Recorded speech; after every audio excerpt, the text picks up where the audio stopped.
Bismillah, saya membahas lagi topik tentang apa itu taklid, karena ilmu ini sangat penting. Bagaimana terjadinya perpecahan umat Islam sehingga terbagi menjadi 73 golongan dan hanya satu golongan yang masuk surga. Sebagai penuntut ilmu yang ingin mencari jalan kebenaran, memang sangat rawan, mudah sekali mempercayai. Apalagi jika yang membacakan hadis ini adalah orang cerdas dan membawakan dalil-dalil pula. Bagi yang masih awam sudah tentu pasti termakan dan menelan semua mentah-mentah. Rasulullah SAW bersabda, dari Umar radhiyallahu anhu bahwa Rasulullah SAW bersabda, semua perbuatan tergantung niatnya dan balasan tiap-tiap orang tergantung apa yang diniatkan. Barang siapa yang niat hijrahnya karena Allah Ta'ala dan Rasulnya, maka hijrahnya kepada Allah dan Rasulnya. Jika niat dari awalnya menuntut ilmu karena bercita-cita ingin jadi ustaz, kiai, ulama, syekh, artinya ilmunya sekedar untuk mengajarkan orang. Sudah pasti seorang ustaz atau guru mengharapkan imbalan atau gaji setiap bulan, karena telah menghabiskan waktunya untuk belajar dan mengajar, dan ini saya sebut sebagai lahan bisnisnya untuk mencari nafkah diri dan keluarganya. Lama-kelamaan mereka bergelut dalam bisnis dakwah ini mulai terkenal di daerahnya, dipanggil menjadi ustaz untuk mengajar di yayasan-yayasan, pesantren-pesantren, di masjid, bahkan ada juga dipanggil ceramah di gereja. Kemudian diundang isi kajian di berbagai acara, baik itu acara pengajian, tabligh akbar, arisan, bahkan acara ulang tahun dan tahun baru. Dan sudah tentu pula mengharapkan uang amplopnya. Pertanyaannya, apakah niatnya itu ikhlas karena Allah Ta'ala atau tidak? Jika mereka mengatakan ikhlas, itu dusta, karena petunjuk Al-Quran itu diturunkan Allah Ta'ala melalui malaikat Jibril alaihissalam untuk disampaikan kepada Rasulullah SAW, disebarkan kepada seluruh umat beliau. Apakah beliau Rasulullah SAW menyampaikan petunjuk Al-Quran dan mengajarkan sunnah-sunnah beliau, meminta dan berharap diupah? Demikian pula para sahabat terdekat beliau, Khulafaur Rasyidin, dan para sahabat lainnya, para tabi'in, mengharapkan diupah dari hasil dakwah mereka. Insya Allah Ta'ala akan dibahas pada topik berikutnya dengan judul Hukum Menerima Upah Hadiah dari Hasil Mengajarkan Al-Quran. Kembali membahas topik tentang taklid. Imam Ahmad bin Hanbal rahimahullah berkata, janganlah kalian taklid kepadaku, jangan pula taklid kepada Malik Al-Thawri Al-Auza'i, tapi ikutlah dalil. Ingatlah perbedaan antara ahlu sunnah dan ahlul bid'ah. Ahlu sunnah meninggalkan perkataan manusia karena sunnah. Ahlul bid'ah meninggalkan sunnah karena perkataan manusia. Kita lihat video ini bagaimana hukumnya saling berebutan mencium tangan kepada orang-orang yang dianggap soleh. Apakah benar perbuatan itu ada contohnya dari Rasulullah SAW dan para sahabat? Dan mari kita menyimak video dari mereka yang mengatakan dibolehkannya mencium tangan seperti itu. Kenapa Ustadz cium tangan Habib Umar di Istiqlal kemarin? Karena beliau punya silsilah keturunan Nabi Muhammad SAW. Tapi karena dia berilmu, karena dia beramal, karena dia soleh, maka dia punya keutamaan di hadapan Allah, di pandangan manusia. Silakan, adalah dua orang muslim bertemu dimanapun kapanpun, kemudian keduanya bersalaman, kecuali bila ada dosa di antara keduanya, maka Allah akan mengampuni keduanya sebelum berpisah. Diampuni, tapi utang tetap, cuman dosa yang diampuni, hutang tetap belum lunas, bayar baru lunas. Pentingnya mempelajari ilmu sanad hadis. Ilmu sanad hadis termasuk bagian dari agama. Tanpa sanad, seseorang bisa mengatakan apa saja yang dikehendakinya, bahkan sampai berdusta atas nama Nabi Muhammad SAW. Berkata Abdullah ibnul Mubarak rahimahullah, sanad termasuk bagian dari agama. Kalau seandainya tidak ada sanad, maka siapapun bisa mengatakan apa yang dikehendakinya. Isnad memiliki kedudukan yang sangat penting dan agung dalam Islam dan umatnya. Hal demikian karena umat Islam menerima agama ini dari sahabat, sementara sahabat menerimanya dari Rasulullah SAW. Sedangkan Rasulullah SAW menerimanya dan mendapatkannya langsung dari Allah Ta'ala, Tuhan semesta alam. Abdullah bin Abbas meriwayatkan bahwa Rasulullah SAW bersabda, kalian mendengar lalu didengar dari kamu, dan didengar dari yang mendengar dari kamu. Hadis riwayat Imam Ahmad dan Abu Daud dinilai sahih. Jadi jelas dua tokoh agama tadi tidak menyebutkan kedudukan sanad hadisnya, sahih, dhaif, atau maudhu. Kita simak kembali video tokoh pemuka agama yang terkenal ini dan perhatikanlah bunyi hadisnya, apakah dia menyebutkan sanad hadisnya atau tidak.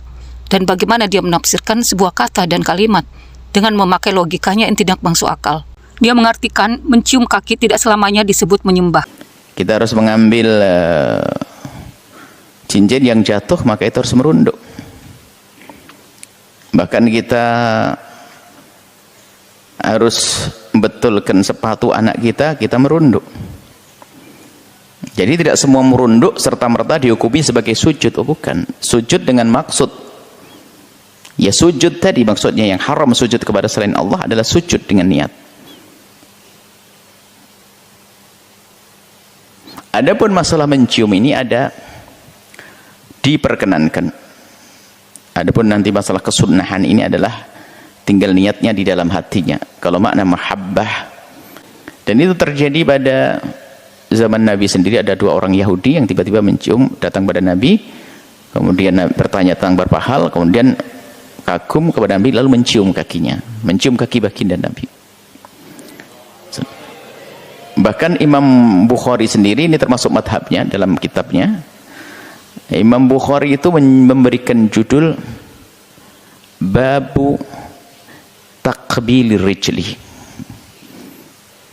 Adapun riwayat-riwayat yang katanya hadis lemah dan sebagainya, atau ketahuilah Imam Bukhari adalah orang yang lebih tahu tentang itu semuanya. Imam, artinya mencium kaki adalah hal yang diperkenankan, seperti halnya mencium tangan.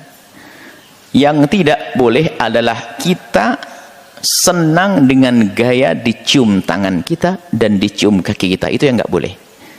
Adapun penghormatannya kita berikan kepada ibunda ayahanda dengan kita mencium tangannya adalah boleh. Mencium kaki, tapi jangan berlebihan sampai. Tapi kita harus paham makna daripada mencium kaki itu apa sih?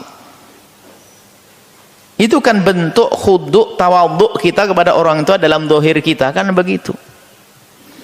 Apa artinya ciuman mencium kaki, tapi kalau ngomong nyelekit sama orang tua kurang ajar, apa artinya itu semuanya? Jangan. Ada orang menganggap bakti itu hanya begitu, saya akan cuci kaki ibu setiap hari. Bahkan ada yang berlebihan sampai mencium airnya, enggak, kotor itu, enggak boleh dicium. Diminum, mencuci kaki. Mencuci kaki, sisanya akan itu berlebihan. Enggak seperti itu. Islam enggak.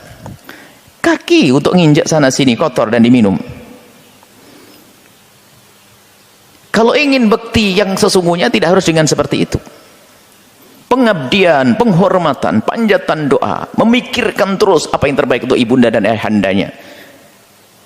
Mencium tangan, iya, bagian daripada bentuk penghormatan tadi, bentuk mahabbah. Mencium kaki artinya mencium kaki bukan sesuatu yang terlarang, dan kalaupun merunduk memang kaki posisinya di bawah, kecuali orang kakinya di atas tidak merunduk lagi.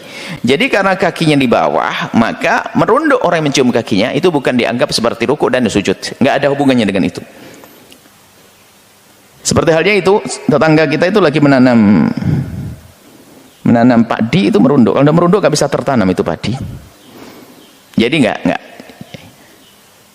Orang tua juga sama. Oh, itu kan kepada padi, ini kan manusia. Iya, Anda betulkan sepatu. Betulkan sepatu ibu ayahanda Anda, atau masangkan apapun ya. Jadi itu tidak dianggap sebagai sujud dan rukuk. Hanya tadi yang kami tekankan masalah hukum mencium. Boleh mencium-cium, akan tapi ketahuilah bahwa mencium kaki ibunda adalah bentuk tawaduk kita secara zahir. Tapi lebih penting dari itu adalah batinmu seperti apa. Gayanya mencium kaki ibunya, kaki ayahnya setiap pagi dan sore. Selebihnya adalah nyakiti orang tuanya, nggak peduli, ngomong nyelekit, diam-diam niat di hatinya hanya ingin mendapatkan sertifikat tanah, busuk, durhaka. Jadi nggak cukup dengan basa-basi zahir, itu nggak cukup, harus dari batin yang mencium hati, mencium kaki itu. Batinnya mencium, bukan sekedar ini hidung mencium. Hati kita tunduk, patuh, tawaduk kepada orang tua seperti itu. Berbakti dan menghormati kedua orang tua bukan harus mencium kakinya. Tapi Rasulullah SAW sudah mengajarkan umatnya cara-cara bagaimana berbakti kepada kedua orang tua. Amalan yang paling diutamakan adalah mendoakan kebaikan untuk kedua orang tua, memberikan rezeki yang kita dapatkan, membuatnya mereka selalu tersenyum dan bahagia, memenuhi permintaan yang tidak melanggar syariat. Bahkan lebih baik memijit kakinya daripada mencium kakinya. Dari Ibnu Majah, hadis nomor 3694, Kitab Adab, bab mencium tangan orang lain, telah menceritakan kepada kami Abu Bakar bin Abu Syaibah, telah menceritakan kepada kami Muhammad bin Fudail, telah menceritakan kepada kami Yazid bin Abu Ziyad, dari Abdurrahman bin Abu Lailah dari Ibnu Umar radhiyallahu anhu, dia berkata, kami mencium tangan Nabi Muhammad SAW. Sikap yang benar setiap muslim dan muslimah dalam menerima hadis. Ulama ahlul hadis rahimahullah telah menjelaskan dua prinsip besar dalam ilmu hadis. 1. Tidak bolehnya menerima hadis dhaif sebagai dalil dalam syariat Islam, tidak bolehnya mengamalkannya. Syekhul Islam Ibnu Taimiyah rahimahullah berkata, syariat ini tidak boleh berlandaskan kepada hadis-hadis dhaif, yaitu yang bukan kategori sahih dan bukan pula hasan. Tidak boleh meriwayatkan dan tidak boleh pula mengamalkan hadis yang tidak diketahui sahih atau tidaknya. Berkata Syekh Muhammad Shalih Al-Utsaimin rahimahullah, tidak boleh berdalil dengan hadis-hadis dhaif. Tidak boleh pula hadis-hadis tersebut disandarkan kepada Rasulullah SAW, kecuali jika dijelaskan bahwa hadis-hadis tersebut dhaif. Barang siapa yang menyampaikan dariku sebuah hadis, sedangkan hadis tersebut nampaknya dusta, maka ia termasuk salah satu dari dua golongan manusia yang berdusta. Rasulullah SAW bersabda, barang siapa yang berdusta atas namaku dengan sengaja, maka hendaklah ia mengambil tempat duduknya dari neraka. Hadis riwayat Bukhari. Jadi tidak boleh beramal dengan hadis dhaif. Haruslah seseorang yang akan menyampaikan hadis mengetahui derajatnya sahih atau tidaknya, sehingga pertama, jika hadis itu dhaif, janganlah diamalkan. Dan jika ada kebutuhan meriwayatkannya, maka haruslah dijelaskan kepada pendengar atau pembaca bahwa hadis itu dhaif dan tidak boleh diamalkan. Yang kedua, jika hadis itu sahih, maka ia berarti telah membangun keyakinan atau amal soleh dirinya dan orang lain di atas dasar yang benar. Di samping itu, ia telah ikut andil dalam menjaga syariat Islam ini dari dalil-dalil yang lemah atau dalil yang palsu. Wahai tokoh-tokoh terkenal, penyeru umat, Allah Ta'ala berfirman, janganlah kamu melampaui batas dalam agamamu. Quran Surah An-Nisa ayat 171. Rasulullah SAW bersabda, jauhkanlah diri kalian dari gulu atau berlebih-lebihan dalam agama. Karena sesungguhnya sikap guluh itu telah membinasakan orang-orang beriman sebelum kalian. Dengan kata lain, janganlah kalian memujiku secara batil dan janganlah kalian berlebih-lebihan dalam memujiku. Hal itu sebagaimana yang telah dilakukan oleh orang-orang Nasrani terhadap Nabi Isa alaihissalam, sehingga mereka menganggapnya memiliki sifat ketuhanan. Karenanya, sifatilah aku sebagaimana Rabbku memberikan sifat kepadaku. Katakanlah, hamba Allah dan Rasulnya. Abdullah bin Ashik Sikhir radhiyallahu anhu berkata, ketika aku pergi bersama delegasi Bani Amir untuk menemui Rasulullah SAW, kami berkata kepada beliau, engkau adalah Sayyid atau penguasa kami.